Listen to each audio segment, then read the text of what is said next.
Good afternoon, everybody. Hope you've had a good day. Thank you for taking a few minutes this afternoon as we continue to look at the sermon at Pentecost in a little more detail.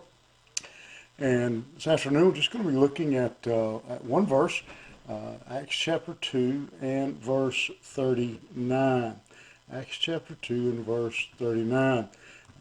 Again, as the sermon continues, Peter is going to, it's a kind of a little bit of a transition here from what he's been saying. He's kind of given them the evidence, and now he seems to be shifting a little bit to the results of what had happened. He says, "This Jesus," and I kind of that stands out to me a little bit as I look at that. This Jesus, he wants to be sure here that they understand that we're still talking about the same person.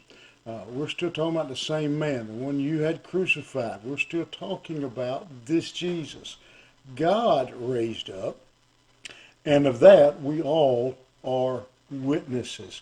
And so this same Jesus he's talking about, the one I've been talking about, don't want there to be any confusion that I have shifted gears and I'm now talking about somebody else, but this Jesus raised up, and we are all witnesses of what has happened.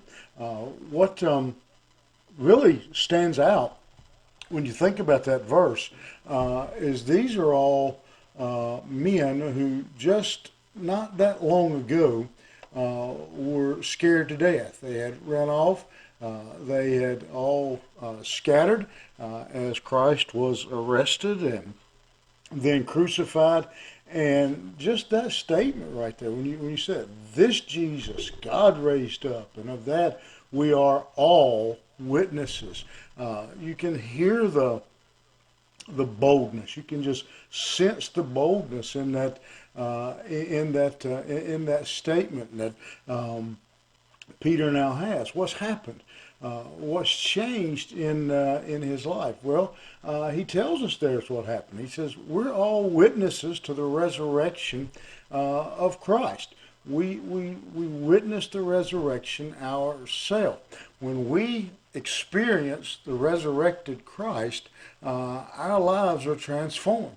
Our lives are changed. And if there hasn't been a transformation in your life because of your experience with Jesus Christ, because of your knowledge of Jesus Christ, then I think it's safe to question that experience, to question our actual relationship with Him.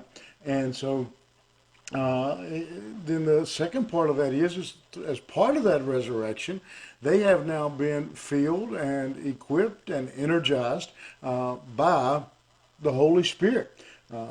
Peter now has the Holy Spirit in him, who is giving him this courage to literally risk his life at this point, and to publicly proclaim the resurrection of Jesus Christ. And so we have a group of men here whose lives have been transformed, and are saying something here.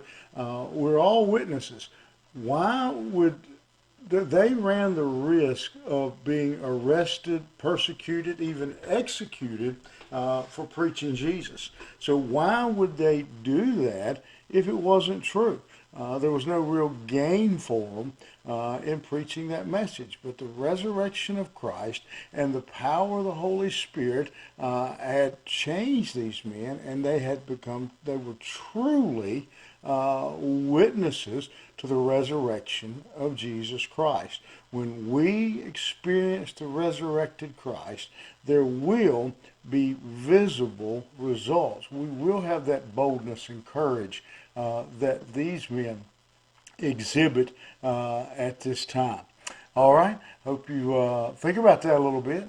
What has experiencing Christ done for us? What's it changed in us? And we will see you here tomorrow afternoon.